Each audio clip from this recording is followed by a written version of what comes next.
विद्यार्थियों की भारी डिमांड पर उत्कर्ष दिवाली ट्रिपल धमाके को एक्सटेंड कर दिया गया है 6 नवंबर तक, जिसके अंदर आपको मिल रहा है अप टू 90% का भारी डिस्काउंट, 3 महीने की एक्स्ट्रा वैलिडिटी और लाइव फ्रॉम क्लासरूम के साथ में रिकॉर्डेड कोर्सेज बिल्कुल फ्री। तो आज ही तैयारी की शुरुआत करें अपने उत्कर्ष परिवार के साथ। Enrol now. नमस्कार साथियों, आप सभी का उत्कर्ष क्लासेस के अंदर हार्दिक स्वागत और अभिनंदन है। आज मैं आपके सामने एक लेके आया हूँ एक कैरियर से संबंधित कैसे एक इंपॉर्टेंस ही रहती है अपनी नर्सिंग फील्ड के अंदर और क्या क्या तमाम स्कोप है और कौन से विद्यार्थी है और क्या क्राइटेरिया है पहले तो नर्सिंग करने के, और नर्सिंग करने के साथ साथ अपन बात करेंगे कि कितने टाइप की कॉमनली आपको नर्सिंग के कोर्सेज अवेलेबल रहते हैं और क्या क्या आपको क्राइटेरिया चाहिए होता है जॉब के सिलेक्शन से रिगार्डिंग, है ना।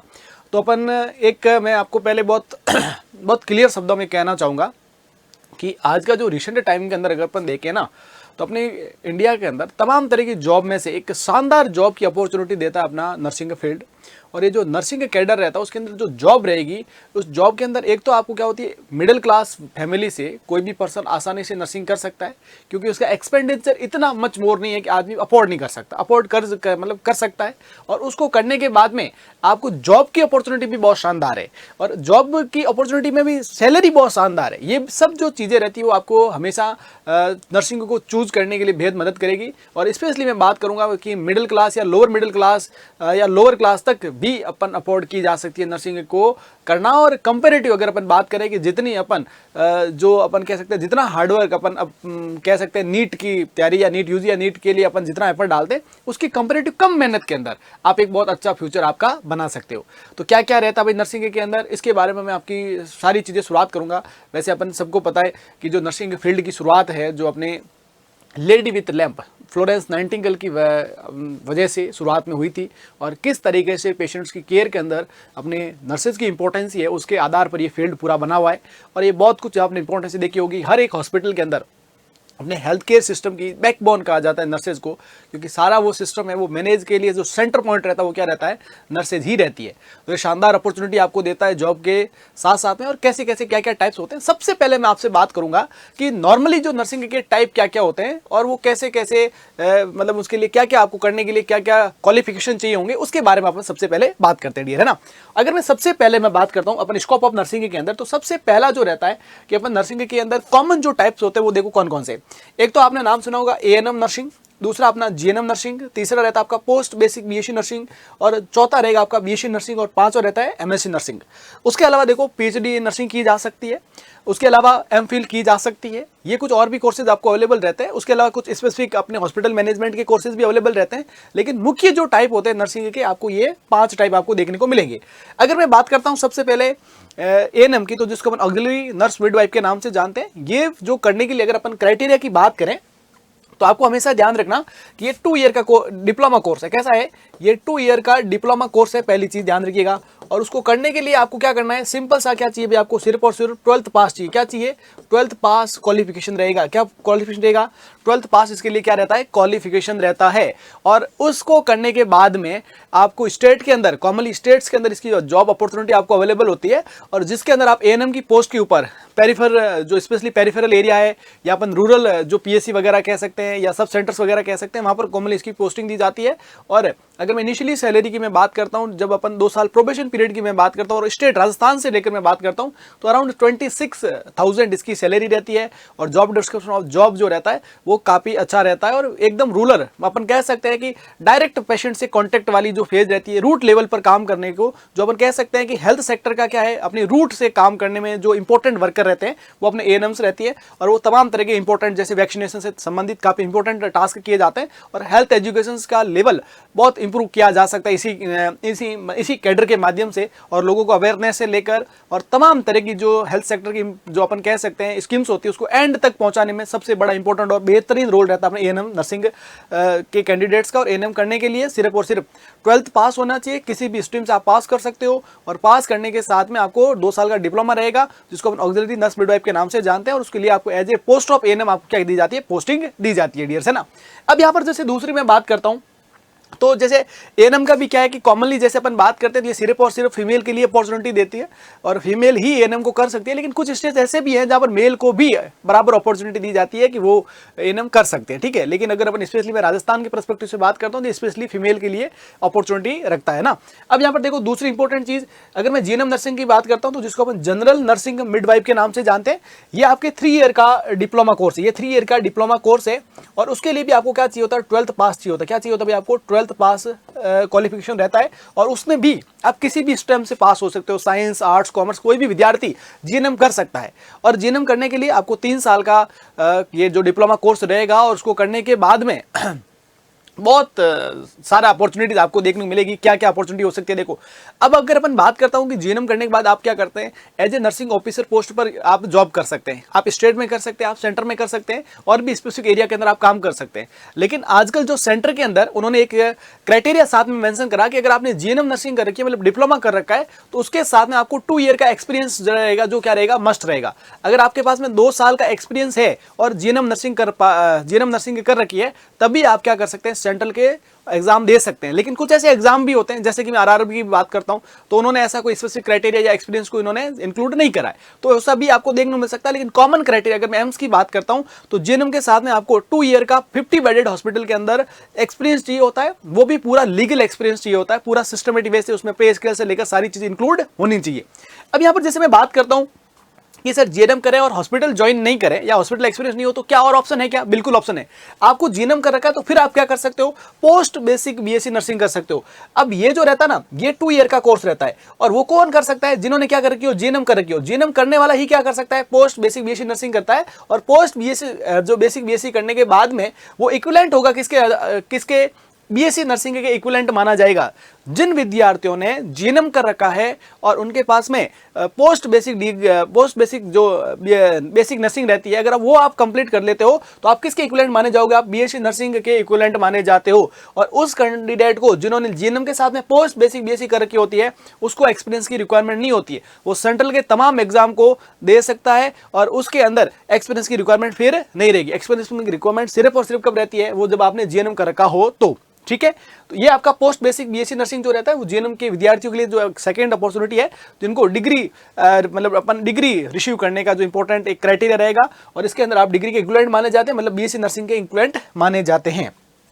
अब इन सब के अंदर अगर अपन ग्रेजुएशन लेवल पर अगर अपन डिग्री की बात करें नर्सिंग की, तो डिग्री मानी जाती है बीएससी नर्सिंग, है ना। बीएससी नर्सिंग को बीएससी नर्सिंग इन ऑनर्स भी कहा जाता है, एमसी जैसे इंस्टीट्यूट के अंदर इसको बीएससी नर्सिंग इन ऑनर्स के नाम से भी जाना जाता है। लेकिन अगर अपन कॉमनली बात करते हैं तो ये बीएससी नर्सिंग कहलाती है, जिसको अपन क्या कहते हैं, bachelor in science of nursing, ठीक है। अगर जिस पर्सन ने बीएससी नर्सिंग कर रखा है तो वो ग्रेजुएट माना जाता है। वो क्या माना जाता है, ग्रेजुएट। मतलब इसका ये भी एक आपको मैं फायदा बता देता हूं कि जिन्होंने बीएससी नर्सिंग कर रखा है तो उस पर्सन को वो पर्सन क्या कर सकता है भाई, आपके अपने स्टेट पीसीएस के एग्जाम हो, चाहे अपने यूपीएससी के एग्जाम हो, मतलब सिविल सर्विसेज के एग्जाम भी वो पर्सन दे सकता है अगर वो आगे नर्सिंग फील्ड के अंदर नहीं जाना चाहता।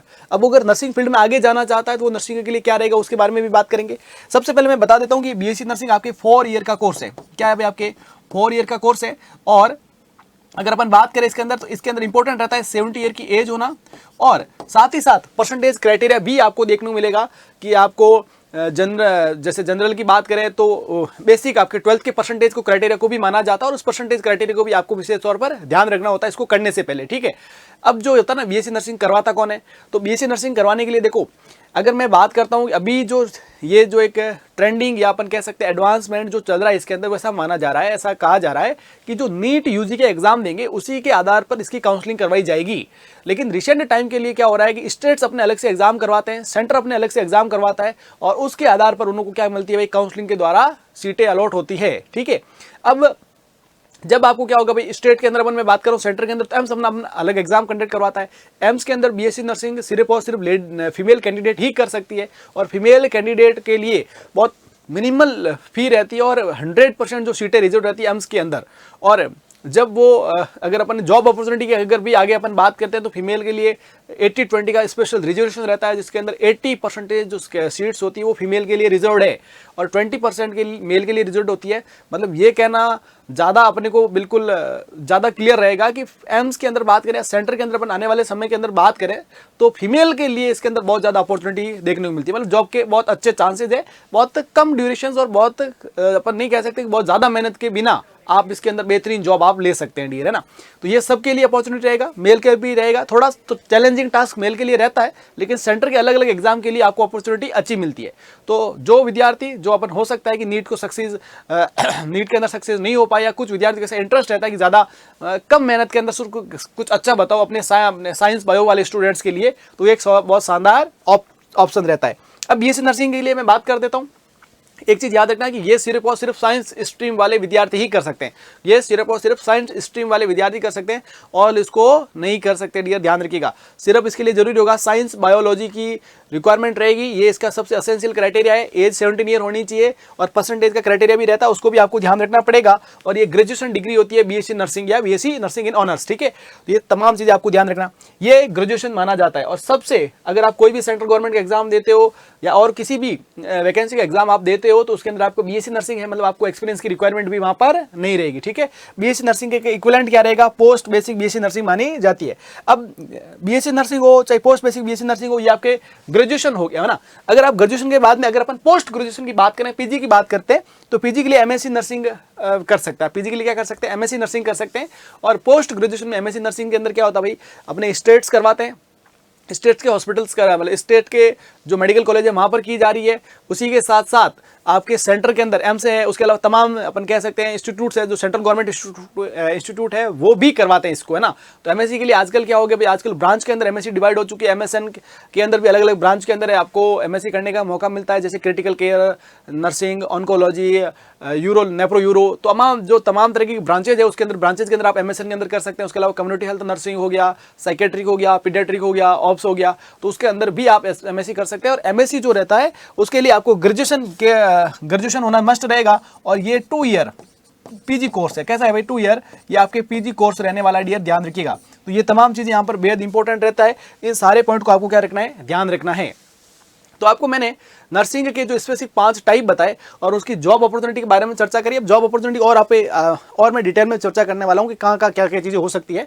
तो एएनएम नर्सिंग हो गया, जीएनएम नर्सिंग हो गया, पोस्ट बेसिक बीएससी नर्सिंग हो गया, बीएससी नर्सिंग हो गया और एमएससी नर्सिंग हो गया। आप इसको स्टेट के या सेंट्रल के गवर्नमेंट सेटअप में कर सकते हैं, आप प्राइवेट के सेटअप के अंदर आप भी नर्सिंग कर सकते हैं। और एक बहुत शानदार ऑप्शन और कैरियर अपॉर्चुनिटी देता है, आपको ध्यान रखिएगा। अब अगर मैं आगे इससे बात करता हूँ तो अपने स्कोप क्या, भी नर्सिंग के अंदर कर तो ली हमने सर, अब स्कोप क्या क्या है, क्या क्या कर सकते हैं। तो आपको स्कोप के बारे में बताता हूं कि क्या क्या आपकी अपॉर्चुनिटीज रहने वाली है। तो देखो, अपने जो स्कोप होते हैं उसको 2 भागों में डिवाइड करते हैं। एक तो होता है क्लिनिकल स्कोप और एक होता है non clinical scope. Clinical scope का मतलब ये है कि भाई आप एक तो किस में जा सकते हैं, हॉस्पिटल सेटिंग के अंदर कोई भी हॉस्पिटल सेटिंग से रिलेटेड वर्क होगा उसको अपन क्लिनिकल स्कोप के नाम से जानेंगे।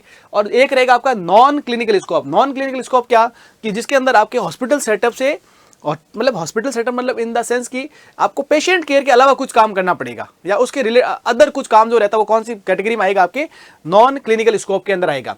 सबसे पहले और सबसे जो मेजर स्कोप रहता है वो हमेशा क्या रहता है, आपके क्लिनिकल स्कोप रहता है। कौन सा स्कोप रहता है, क्लिनिकल स्कोप रहता है। तो क्या क्या क्लिनिकल स्कोप है उसके बारे में आपसे पहले चर्चा करता हूं मैं। देखो, सबसे पहले जो क्लिनिकल स्कोप होगा वो आपके सेंट्रल गवर्नमेंट हॉस्पिटल में मिलेगा, स्टेट गवर्नमेंट का हॉस्पिटल मिलेगा और अदर जो सेटअप्स होते हैं वहां पर भी देखने को मिलता है। प्राइवेट सेक्टर के अंदर हो सकता है। मुख्य तौर पर मैं बात करता हूं तो अगर आप गवर्नमेंट जॉब की तरफ देख रहे हैं तो सेंट्रल गवर्नमेंट हो सकता है और स्टेट गवर्नमेंट हो सकता है, और उसके अलावा आपके प्राइवेट सेक्टर हो सकता है, ऑटोनॉमस बॉडीज हो सकती है, प्राइवेट सेक्टर है। उसके अलावा अपन बात करें ऑटोनॉमस बॉडीज है ना, ऑटोनॉमस बॉडी है, ट्रस्ट इंस्टीट्यूट है, मतलब कोई ट्रस्ट के द्वारा चलाए जा रहे इंस्टीट्यूट है, तो उनके अंदर आपको क्या होता है, उसके अंदर आपको जॉब अपॉर्चुनिटीज मिलती है डियर, ध्यान रखिएगा, ठीक है। अगर अपन बात करें तो एम्स भी एक ऑटोनॉमस बॉडी है, ध्यान रखिएगा, ठीक है। अब यहाँ पर देखो सबसे इंपॉर्टेंट और बेसिक चीज ध्यान रखिएगा कि जो सेंट्रल गवर्नमेंट हॉस्पिटल्स होते हैं, सेंट्रल गवर्नमेंट हॉस्पिटल के अंदर क्या क्या, देखो सेंट्रल गवर्नमेंट हॉस्पिटल के अंदर मैं बात करता हूँ तो आपने बड़े बड़े नाम जैसे सफदरजंग आपने नाम सुना होगा, राम मनोहर लोहिया आरएमएल आपने नाम सुना होगा। सफदरजंग का अलावा अगर अपन बात करें जिपमेर हो गया, उसके अलावा अगर अपन बात करें तो पीजीआई इंस्टीट्यूट हो गए। ऐसे तमाम जो सेंट्रल गवर्नमेंट के हॉस्पिटल्स है वहां पर आपको जॉब अपॉर्चुनिटी मिलती है। और सबसे जो बेसिक पोस्ट रहेगी उसके अंदर वो आपकी क्या रहती है, आपके सबसे बेसिक पोस्ट जो रहती है वो क्या रहती है, आपकी नर्सिंग ऑफिसर रहती है। सबसे बेसिक पोस्ट क्या रहती है आपके इसके अंदर, नर्सिंग ऑफिसर रहती है, ठीक है। अब यहाँ पर देखो अगली मैं बात करता हूँ, अगली यहाँ पर इंपॉर्टेंट अगर मैं बात करूँ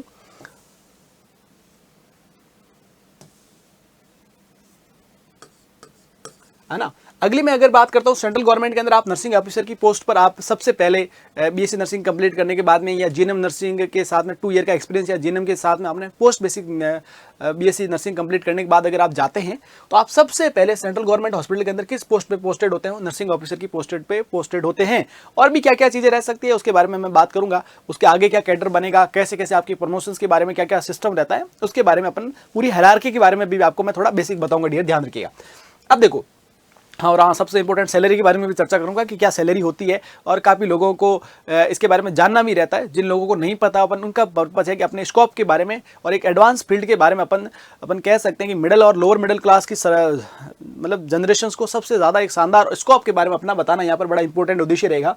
अगर अपने स्टेट गवर्नमेंट के हॉस्पिटल की बात करें तो यहाँ पर भी आप सबसे पहले जो पोस्ट होती है, कई जगह इसका रीनेमिंग हो रही है और कई जगह इसका रीनेम हो चुका है। यहाँ पर जो सबसे पहले स्टाफ नर्स की जो पोस्ट थी उसको अब नर्सिंग ऑफिसर के नाम से जाने लगा है, और जहाँ पर नहीं जाने लगा है वहाँ पर भी तुरंत इसके अंदर धीरे धीरे चेंजेस होकर इसका रीनेम हो जाएगा। जो स्टाफ नर्स की पोस्ट है वो अब नर्सिंग ऑफिसर के नाम से जाने लगी है, और धीरे धीरे सब जगह इसके अंदर चेंजेस हो रहे हैं, वो सब जगह हो जाएंगे। अभी अगर मैं बात करता हूँ स्टेट गवर्नमेंट के अंदर तो यहाँ पर आपको प्राइमरी पीएससी लेवल पर हो सकता है, सीएससी लेवल पर हो सकता है, स्टेट लेवल पर हो सकता है, डिस्ट्रिक्ट हॉस्पिटल के अंदर, और डिस्ट्रिक्ट हॉस्पिटल के बाद में टर्सरी केयर लेवल के जो बड़े सेंटर्स होते हैं उनके ऊपर भी आपको पोस्टिंग मिल सकती है। और यहाँ पर भी जो सबसे पहली पोस्ट होगी वो आपको नर्सिंग ऑफिसर के रूप में ही पोस्टिंग मिलने वाली है। एएनएम की अगर मैं बात करता हूँ तो एएनएम के अलग सेट रहता है, जो कि आपके अपन कह सकते हैं पीएससी या सब सेंटर तक पोस्टिंग मिलती है वो एएनएम को। और उसके अलावा कई जगह अपन कह सकते हैं कि वो पूरे मतलब थोड़ा थोड़ा उसके अंदर क्या हो सकता है, आपके कैडर के अंदर कहीं आपको चेंजेस या लोकेशन ऑफ पोस्टिंग्स के अंदर थोड़े डिफरेंसेस मिल सकते हैं, लेकिन कॉमन ये रहता है, सारी चीज़ें ध्यान रखिएगा, ठीक है। अब अदर मैं बात करता हूँ प्राइवेट सेक्टर हो सकता है, ऑटोनॉमस बॉडीज हो सकती है, वो ऑटोनॉमस बॉडी सेंट्रल जैसे कि एम्स एक ऑटोनॉमस बॉडी है, ध्यान रखिएगा, ठीक है। तो वहाँ पर भी आपके जॉब अपॉर्चुनिटी सेम सारा क्राइटेरिया सब कुछ लगभग सेंट्रल गवर्नमेंट जैसे ही रहते हैं, लेकिन फिर भी ऑटोनॉमस इंस्टीट्यूट को एक अलग कैटेगरी के अंदर इंक्लूड किया जाता है, ध्यान रखिएगा। उसके अलावा प्राइवेट सेक्टर है, उसके अलावा ट्रस्ट के हॉस्पिटल्स होते हैं, वहाँ पर अपन एक शानदार स्कोप रहता है। उसके अलावा देखो, उसके अलावा अगर अपन बात करते हैं तो अपने अपन कहते हैं एयरलाइंस के अंदर, एयरलाइंस जैसे अपने फ्लाइट की अगर मैं बात करते हैं तो वहाँ पर भी स्पेसिफिक नर्सेज की रिक्वायरमेंट रहती है, एयरपोर्ट पे ऊपर रिक्वायरमेंट रहती है, क्रूज के अंदर नर्सेज काम कर सकती है। उसके अलावा भी अपन बात करेंगे आने वाले एक वीडियो के अंदर, मैं आपको फॉरेंस के अंदर जो नर्सिंग का स्कोप क्या रहने वाला उसके ऊपर भी मैं चर्चा करूंगा, और कैसे वहाँ पर फॉरेन में जा सकते हैं उसके ऊपर भी अपन चर्चा करेंगे। लेकिन फिलहाल अपन इंडिया के और स्टेट के अपन बात कर रहे हैं कि यहाँ पर क्या क्या स्कोप हो सकते हैं डियर, है ना। तो प्राइवेट सेक्टर और ऑटोनॉमस बॉडीज हो गया, यहाँ पर भी रहता है। अगर आपको कहीं स्पेशलिटी रहती है किसी एक चीज़ के अंदर, जैसे आप ओटी का स्किल्ड काम अगर आपको ज़्यादा अच्छे से आता है तो आपको सैलरी भी ठीक ठाक मिल सकती है एक्सपीरियंस के साथ में, और अच्छे सेटअप में और अच्छी जगह अगर आप काम करते हैं तो उसका भी आपको फायदा मिलता है ना। ऐसा नहीं है कि बहुत कम सैलरी है, पर कई जगह जहाँ अच्छा इंस्टीट्यूट है और आपका अच्छा नॉलेज और अच्छी स्किल अगर आप में है तो आपको उसके लिए अच्छा पे मिलता है, ध्यान रखिएगा। अब यहाँ पर देखो, अगर अगली बात करें और क्या क्या अपन जैसे बात कर सकते हैं अपन, यहाँ पर मैं आपको एक और बड़ी चीज़ इंपॉर्टेंट बात करता हूँ कि सेंट्रल हॉस्पिटल्स के अंदर और क्या क्या चीज़ें हो सकती है, देखो उसके बारे में अगर मैं बात करता हूँ तो सेंट्रल हॉस्पिटल के अंदर क्या होता है भाई, एक तो अपने एम्स के अंदर क्या हो सकता है, एम्स अपना ही है सेंट्रल गवर्नमेंट के अंदर। अपन बात करें तो मैंने आपको ऑलरेडी मेंशन करा ऑटोनॉमस है, लेकिन सेंट्रल गवर्नमेंट का ही पार्ट है। उसके अलावा अगर अपन बात करते हैं आरआरबी रेलवे के अंदर, वहाँ पर अपन जो नर्सिंग ऑफिसर की पोस्ट को नर्सिंग सुपरिटेंडेंट के नाम से जाना जाता है, ध्यान रखिएगा। अलग अलग जगह कुछ जगह इसका पोस्ट का रीनेमिंग भी रहती है, उसको अपन को ध्यान रखना, नर्सिंग सुपरिटेंडेंट की पोस्ट के नाम से जाना जाता है ना। उसके अलावा अगर मैं मिलिट्री नर्सिंग सर्विसेज के अंदर भी नर्सेज जा सकती है, वहाँ पर लेफ्टिनेंट के नाम से पोस्ट को जाना जाता है, नर्सिंग ऑफिसर की पोस्ट को लेफ्टिनेंट के इक्वल अपन कह सकते हैं रैंक, मतलब रैंक दी जाती है इसके अंदर, है ना। और मिलिट्री नर्सिंग सर्विसेज के अंदर भी सिर्फ फीमेल कैंडिडेट जा सकते हैं, ध्यान रखिएगा। उसके अलावा अगर मैं ईएसआईसी की बात करता हूँ, ईएसआईसी के अंदर नर्सिंग ऑफिसर के नाम से भी जाना जाता है। उसके अलावा अदर्स जैसे मैं बात करता हूँ, अगर अपन में और भी सेक्टर्स में अगर मैं बात करता हूँ ना यहाँ पर अदर में, तो जैसे देखो बीएसएफ के अंदर हो गया, बीएसएफ बॉर्डर सिक्योरिटी फोर्स हो गया। उसके अलावा CSIF जो है ये भी एक आपके आर्म्ड फोर्स का पार्ट है, और उसी के अंदर क्या होता है भाई, आपके यहाँ पर भी आपको ऐसा ही पोस्ट सब इंस्पेक्टर की पोस्ट मिलती है नर्सिंग ऑफिसर को, सब इंस्पेक्टर मतलब डबल स्टार वाली पोस्ट रहती है यहाँ पर। और यहाँ पर अगर अपन मिलिट्री नर्सिंग सर्विसेज के अंदर बात करें तो लेफ्टिनेंट के इक्वल पोस्ट मानी जाती है, और उसी लेवल के और उसी तरह के क्राइटेरियाज होते हैं। आप लोगों ने कई बार इसके बारे में सुना भी होगा और आसपास आपने कहीं ना कहीं जरूर देखा होगा, लेकिन ये बहुत शानदार अपॉर्चुनिटी होती है फीमेल्स के लिए, है ना। लेफ्टिनेंट वाली पोस्ट बहुत एक ज़बरदस्त अपॉर्चुनिटी है, उसका भी आपको मौका मिल सकता है। मतलब अपनी एक ऐसी जॉब है जहाँ पर आप सिविल वर्क के साथ में अटैच हो सकते हैं, आर्म फॉर्म्स में जा सकते हैं। उसके अलावा पेशेंट केस में साथ में अटैच रहते हैं। मिनिमल अपन कह सकता हूँ कि मिनिमल ड्यूरेशन ऑफ आवर्स रहते हैं, आपको वर्किंग आवर्स रहते हैं। साथ ही साथ आपको कम हार्ड वर्क के साथ में अपन जॉब ले सकते हैं, और उसी के साथ साथ में कंपैरेटिव स्टडी के ऊपर मैं बात कर रहा हूँ, मैंने तो करनी पड़ेगी, ऐसा तो होगा नहीं, पर कंपैरेटिव वर्क मैं पर्सपेक्टिव में बात कर रहा हूँ, ठीक है। तो एक बहुत जबरदस्त अपॉर्चुनिटी आपको अलग अलग सेक्टर के अंदर देखने को मिलती है। अब यहाँ पर देखो, जब अपन बात करते हैं ये सारी अपॉर्चुनिटी के बाद में, तो अपन मैं बताता हूँ कि क्लिनिकल स्कोप के अंदर क्या कैडर बनता है। कि सबसे पहले अपनी जो बेसिक पोस्ट होती है वो क्या होती है, आपकी नर्सिंग ऑफिसर पोस्ट होती है, जो कि लेवल 7 की पोस्ट रहती है, जिसके अंदर आपका बेसिक जो रहता है वो 44,900 से लेकर 1,42,400 तक रहता है। बेसिक जो सैलरी रहती है, किसी भी आपको अगर पता हो या नहीं पता हो, जो बेसिक सैलरी रहती है उसका मोटा माटी कह सकता हूँ कि डबल जो रहती है वो आपके टोटल सैलरी बनती है, जितना बेसिक रहता है उसके अलावा। क्योंकि जो बेसिक सैलरी के ऊपर भी आपको डीएनएस अलाउंस मिल रहा है, मतलब महंगाई भत्ता हो गया, ट्रांसपोर्ट अलाउंस हो गए, ड्रेसिंग अलाउंसेज हो गए, नर्सिंग अलाउंसेज हो गए, ये तमाम जो अलाउंसेज मिलेंगे वो आपको इसी बेसिक्स के ऊपर मिलते हैं। और मोटा माटी कहते हैं कि जैसे जैसे अपन पोस्ट की बात करते हैं आगे की ओर बढ़ेंगे तो कुछ एक्स्ट्रा अलाउंसेज रहते हैं, लेकिन मुख्य तौर पर जो अलाउंसेज और उन सबको मिलाकर अगर अपन बात करेंगे तो जो आपका बेसिक रहेगा उसका डबल जो रहती है वो टोटल सैलरी रहे। तो अपन समझ सकते हैं कि टोटल सैलरी सबसे बेसिक पोस्ट नर्सिंग ऑफिसर की लगभग 80 to 90,000 के आसपास होती है। कितनी होती है आपके 80 to 90,000 होती है सबसे बेसिक कैडर की। सेंट्रल गवर्नमेंट हॉस्पिटल की मैं बात कर रहा हूँ। किसकी बात कर रहा हूँ मैं? सेंट्रल गवर्नमेंट हॉस्पिटल की बात कर रहा हूँ, और जहाँ पर सबसे ज़्यादा आपको अपॉर्चुनिटी मिलती है। और हर साल आपको पता है एग्जाम होते हैं, नॉर्सेट है नर्सिंग ऑफिसर्स के लिए जो स्पेशल एम्स एग्जाम करता है, नॉर्सेट एग्जाम करवाता है, और हर साल में 2 बार करवाता है, और रेगुलर टाइम पर एग्जाम करवाता है, और बहुत सिस्टमेटिक सिस्टम रहता है उसका। तो वो भी आप लोगों को पता करना चाहिए अगर किसी को नहीं पता है तो। उसके अलावा सीनियर नर्सिंग ऑफिसर का हो सकता है प्रमोशन हो, प्रमोशन नहीं हो रहा हो तो डायरेक्ट रिक्रूटमेंट के द्वारा ही ये सीनियर नर्सिंग ऑफिसर की रिक्रूटमेंट ली जाती है कई की जगह। और अगर मैं बात करते हैं कि लेवल 8 जिसका वो लेवल क्या रहेगा, लेवल 8 रहेगा, और उसका बेसिक जो रहता है वो कितना रहता है आपके 47,600 से लेकर 1,51,100। मतलब यह कह सकता हूँ कि लगभग 5 से 7 या 5 से 10 हज़ार तक अपन कह सकते हैं कि एनएनओ और एसएनओ की सैलरी में फर्क रह सकता है अगर वो डायरेक्ट रिक्रूटमेंट के थ्रू ज्वाइन करते तो ऑलमोस्ट 5,000 का डिफरेंस तो रहता ही रहता है, ठीक है। अब अगर मैं बात करता हूँ, जब अपन कह सकते हैं कि जो एसएनओ जो पोस्ट होती है वो इंचार्ज पोस्ट मानी जाती है, और उसके अलावा अलग अलग जो अपने हॉस्पिटल के सेटअप के अकॉर्डिंग इसके अलग अलग आपको जॉब रिस्पॉन्सिबिलिटी दी जा सकती है। और उसके बाद में जब अपने नर्सिंग ऑफिसर, उसके बाद में सीनियर नर्सिंग ऑफिसर, उसके बाद में जो अगला आपके जो अपन कैडर के अंदर अगली पोस्ट आती है वो आती है असिस्टेंट नर्सिंग सुपरिटेंडेंट। अगर अपन बात करें असिस्टेंट नर्सिंग सुपरिटेंडेंट तो ये आपके लेवल 10 की पोस्ट रहती है। बोले तो इसके अंदर जो बेसिक रहेगा वो आपका 56,100, और उसका डबल मतलब लगभग अपन कह सकते हैं 1,10,000 से लेकर 1,20,000 रुपए पर मंथ सैलरी रहती है।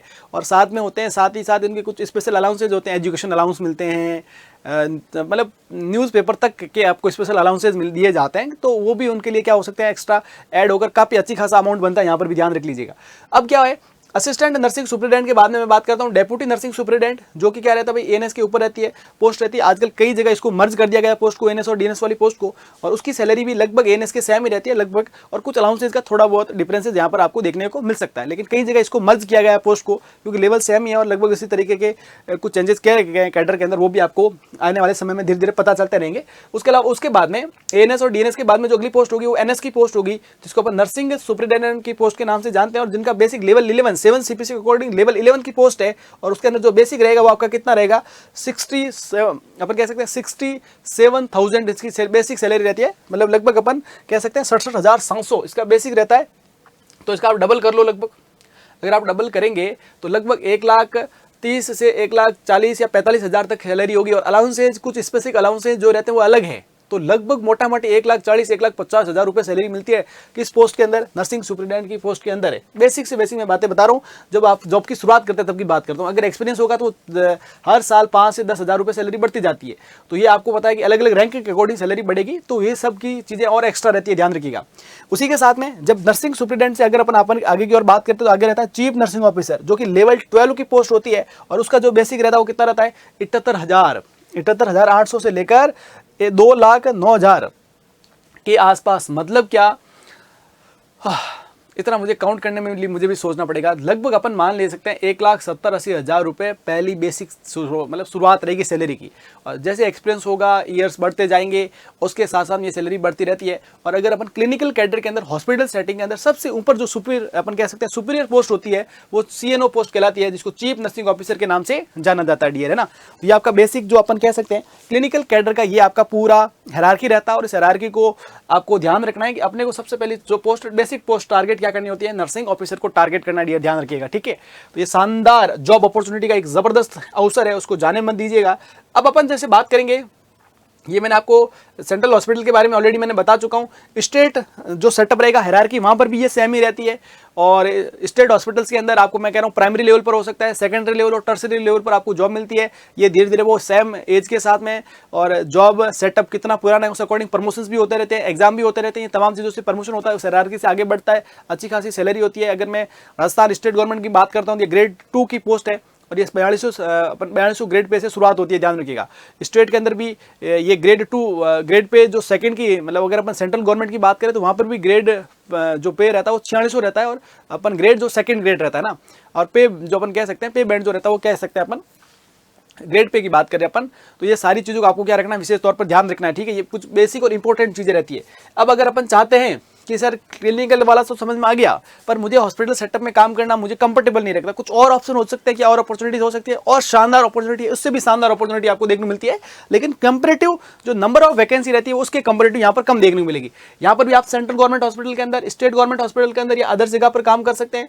और यहाँ पर अगर अपन बात करते हैं सेंट्रल गवर्नमेंट हॉस्पिटल हो चाहे स्टेट गवर्नमेंट हॉस्पिटल हो, तो जितने भी नर्सिंग कॉलेजेस होते हैं या अपन जैसे नर्सिंग कॉलेजेस जो सेटअप रहते हैं, और उसके साथ साथ में वहाँ पर ट्यूटर की सबसे बेसिक जो पोस्ट आती है वहाँ पर क्या आती है, ट्यूटर की। और उसी ट्यूटर की इक्विवेलेंट एक पोस्ट होती है क्लिनिकल इंस्ट्रक्टर, जिसको CI कहा जाता है। और क्लिनिकल इंस्ट्रक्टर क्या होता है कि भाई आपके जो भी गवर्नमेंट नर्सिंग कॉलेज के अंदर जो बच्चे पढ़ते हैं और वो हॉस्पिटल सेटिंग के अंदर जाते हैं, तो वहाँ पर उसकी क्लिनिकल स्किल्स को इंप्रूव करना, उसका ऑब्जर्वेशन करना, उसको मतलब उनकी रिमार्किंग वगैरह सब कुछ उन्हीं के ऊपर डिपेंड करता है। तो ये जो पोस्ट रहती है वो तो क्लिनिकल इंस्ट्रक्टर वाली पोस्ट। और ट्यूटर को अपन सिंपली कह सकते हैं कि जो सबसे बेसिक एजुकेटर होते हैं अपने नर्सिंग कॉलेज के अंदर, उसे अपन क्या कहते हैं, नर्सिंग ट्यूटर कहा जाता है, ठीक है। अगर मैं इसकी भी हायरार्की में जब बात करता हूं तो स्टेट लेवल के अंदर भी आपको मैंने ऑलरेडी बता चुका हूं कि प्राइमरी, सेकेंडरी और टर्सरी लेवल पर आपके जॉब रिस्पॉन्सिबिलिटी होती है क्लिनिकल सेक्टर के अंदर। और अगर मैं यहाँ पर बात करता हूँ नॉन क्लिनिकल स्कोप की, तो जो सबसे पहली और सबसे जो बेसिक पोस्ट रहती है वो क्या रहती है आपके, वो रहती है आपके क्लिनिकल इंस्ट्रक्टर और ट्यूटर वाली पोस्ट रहती है। सबसे पहली और बेसिक क्लिनिकल इंस्ट्रक्टर अलग पोस्ट है, ट्यूटर अलग पोस्ट है, लेकिन दोनों को इक्विवेलेंट ही माना जा रहा है और दोनों का काम लगभग सिमिलर है कि अल्टीमेटली जो नर्सिंग स्टूडेंट्स हैं उनको पढ़ाने वाला काम रहता है। ट्यूटर्स के लिए स्पेशली काम पढ़ाने का है और क्लिनिक इंस्ट्रक्टर का काम कॉमनली थोड़ा ऑब्जर्वेशन और हॉस्पिटल सेटिंग से ज़्यादा अटैचमेंट वाला काम रहता है। पर आजकल दोनों का काम लगभग इक्विवेलेंट और इक्वल पोस्ट को और एक ही नाम से पोस्ट आने लग गई है, ठीक है। अब देखो क्लिनिक इंस्ट्रक्टर या ट्यूटर से अपन आगे की ओर बात करते हैं तो असिस्टेंट प्रोफेसर बनते हैं ना। और अगर अपन देखो क्लिनिकल इंस्ट्रक्टर और जो ये पोस्ट होती है ना, ये लेवल 10 की रहती है, मतलब 56,100 इसका बेसिक रहता है। जो मैंने आपको उधर ANS और DNS का बताया था उसी लेवल का यहाँ पर क्या रहता है, आपको बेसिक रहता है और अच्छी खासी सैलरी होती है, ध्यान रखिएगा। अब उसके अलावा अगली जो है मैं पोस्ट की बात करता हूँ तो नॉर्मली ये प्रमोशनल पोस्ट नहीं होती है, ये डायरेक्ट रिक्रूटमेंट के द्वारा पोस्ट होती है कि असिस्टेंट प्रोफेसर जो होता है वो आपके MSc नर्सिंग होनी चाहिए, उसके साथ में कम से कम 5 साल का टीचिंग एक्सपीरियंस चाहिए होता है। उसके बाद आप इस एग्जाम को दे सकते हैं और उसके बाद में डायरेक्ट रिक्रूटमेंट के थ्रू लेवल 11 की जॉब मिलती है आपको असिस्टेंट प्रोफेसर की। और असिस्टेंट प्रोफेसर के बाद में अगला जो प्रोसेस बनता है वो बनते हैं एसोसिएट प्रोफेसर बनते हैं और लेवल 11 की पोस्ट है। लगभग अपन NS के इक्विवेलेंट पोस्ट जो रहती है इसका जो बेसिक रहता है लगभग 78,000 के अराउंड बेसिक रहता है। उसके अलावा मैं बात करता हूँ प्रोफेसर कम प्रिंसिपल, जो सबसे सुपीरियर पोस्ट होती है किसके अंदर, नॉन क्लिनिकल सेक्टर्स के अंदर मैं बात करूंगा। और जो हाईएस्ट जिसका लेवल क्या रहता है 10, मतलब सीओनो के लेवल से भी एक लेवल ऊपर, कितना लेवल 13 यहाँ पर देखने को मिलता है। और उसका बेसिक जो होता है वो लगभग 1,23,100 के अराउंड इसका बेसिक रहता है। और ये जो बेसिक जो होता है वो कितना 2,15,900 तक पहुंच सकता है जैसे जैसे धीरे धीरे प्रमोशंस करने के साथ में टाइम पीरियड के दौरान। मतलब सबसे बेहतरीन और सबसे हाईएस्ट पेइंग जॉब अगर नॉन क्लिनिकल सेक्टर के अंदर बात करते हैं तो प्रोफेसर कम प्रिंसिपल, प्रोफेसर जो होते हैं उन्हीं को प्रिंसिपल पोस्ट पर लिया जाता है। टीचिंग हॉस्पिटल का लगभग 10 साल का एक्सपीरियंस उनको चाहिए होता है और MSc नर्सिंग होना चाहिए, साथ में PhD की क्वालिफिकेशन भी डिजायरेबल होती है। तो ये तमाम चीज़ें वहाँ पर रिक्वायरमेंट रहती है, मतलब एक्सपीरियंस बहुत मैटर करता है। और धीरे धीरे अगर आप पहले BSc नर्सिंग करो, उसके बाद अपन MSc नर्सिंग कर सकते हो, MSc के बाद आप PhD कर सकते हो। एक्सपीरियंस आपको प्रॉपर सेटअप हॉस्पिटल सेटिंग के अंदर आप जब काम करते रहेंगे साथ साथ में आपको एक्सपीरियंस होता रहता है। आपको टीचिंग एक्सपीरियंस आप अगर ले रहे हो तो वो भी एक्सपीरियंस काम आ सकता है। तो ये सारे एक्सपीरियंस आपको धीरे धीरे बहुत शानदार लेवल और शानदार करियर अपॉर्चुनिटी दे सकते हैं। और स्पेशली अगर मैं बात करता हूं तो एक ऐसा प्रोफेशन जिसके अंदर आपको मैं कह रहा हूं कम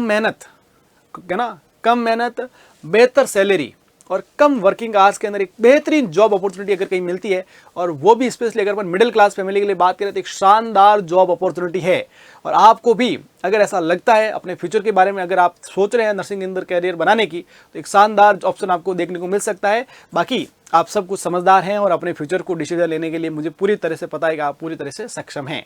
तो आपको मेरी तरफ से ढेर सारी शुभकामनाएं आने वाले फ्यूचर्स को लेकर और अपनी फ्यूचर करियर की जर्नी को लेकर। आप सभी लोगों ने इस सेशन को पूरे पेशेंस के साथ में सुना, उसके लिए आप सभी लोगों का शुक्रिया। मिलते हैं एक नई सेशन के अंदर और अगले सेशन के ऊपर अपन चर्चा करेंगे कि फॉरेन के अंदर क्या स्कोप्स रहते हैं और फॉरेन के अंदर कैसे अपन एज ए नर्सिंग ऑफिसर अपन क्या नर्सेज की डिमांड है, क्या प्रोसेस रहता है, उसके ऊपर चर्चा करेंगे। और भी ऐसी कोई चीज़ जो आप जानना चाहते हैं नर्सिंग करियर से संबंधित, तो आप कमेंट बॉक्स में कमेंट कर सकते हैं। Thank you dear, thank you so much for joining the session. विद्यार्थियों की भारी डिमांड पर उत्कर्ष दिवाली ट्रिपल धमाके को एक्सटेंड कर दिया गया है 6 नवंबर तक, जिसके अंदर आपको मिल रहा है अप टू 90% का भारी डिस्काउंट, 3 महीने की एक्स्ट्रा वैलिडिटी और लाइव फ्रॉम क्लासरूम के साथ में रिकॉर्डेड कोर्सेज बिल्कुल फ्री। तो आज ही तैयारी की शुरुआत करें अपने उत्कर्ष परिवार के साथ। Install now.